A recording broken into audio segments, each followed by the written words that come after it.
त्या रेषांवरील वजाबाकी. काल काय शिकलो आपण? पटपट बोलायचं. कशावरची? बोटावरची बेरीज. हा, आता विसरला नाहीत ना तुम्ही कुणी? आता पाहू आपण रेषांवरची बेरीज. आता एक उदाहरण देतो तुम्हाला.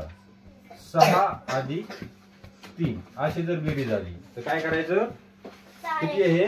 6. म्हणून त्याच्या पुढं 1 2 3 4 5 6 6 रेषा ओढायच्या. आणि खाली किती येतात? 3. मग किती रेषा ओढायच्या? 1 2 3. पुढील का सम्राट पुढे पुढील का? मग ह्या रेषा मोजायच्या. बेरीज करायची म्हणल्यावर काय करायचं? मोजायच्या. किती झाल्या? 1 2 3 4 5 6 7 8 9. म्हणजे उत्तर किती आलं? 9. आता पुढचा प्रश्न बघा. 7 अधिक 4. इकडे बघा. 7 अधिक 4. मग आता वरच्या 7 ला किती रेषा ओढावं लागत्या? 7. किती ओढायच्या? 1 2 3 4 5 6 आणि 7. खाली किती अंक आहे? 4 ला इंग्लिश मध्ये काय म्हणते? मग किती लाईन ओढावं लागते? 4. मोजा. 1 2 3 4. आणि या दोन्हींची काय करायची? बेरीज करायची. म्हणजे काय करायच्या? सगळ्या रेषा संगत मोजायच्या.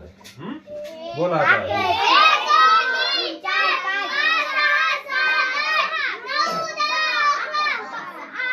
11. किती झाल्या? 11. 1 2 3 4 5 6 7 8 9 10 and 11. 11 म्हणजे 11. समजलं का नाही? आता पुढचं बघा. 3 अधिक 6 किंवा 7 घेऊ आपण. त्याला काय करावं लागेल? किती रेषा मारायच्या अगोदर? सगळ्यांनी बोलायचं लक्ष. किती प्रियंका? किती रेषा ओढायच्या? कारण हा 3 आकडा इकडे वर, म्हणून त्या 3च्या पुढे किती रेषा ओढायच्या? 3. आणि खालच्या 7च्या पुढे किती ओढायच्या? जेवढे अंक आहे तेवढ्याच ओढायच्या. 7च्या पुढे किती? आता मोजा. 1 2 3 4 5 6 आणि 7. झाल्या का 7? आणि ह्या सगळ्या एकत्र मोजायच्या. मोजा. 1 2 3 4 5 6 7 8 9 10. किती आला आन्सर?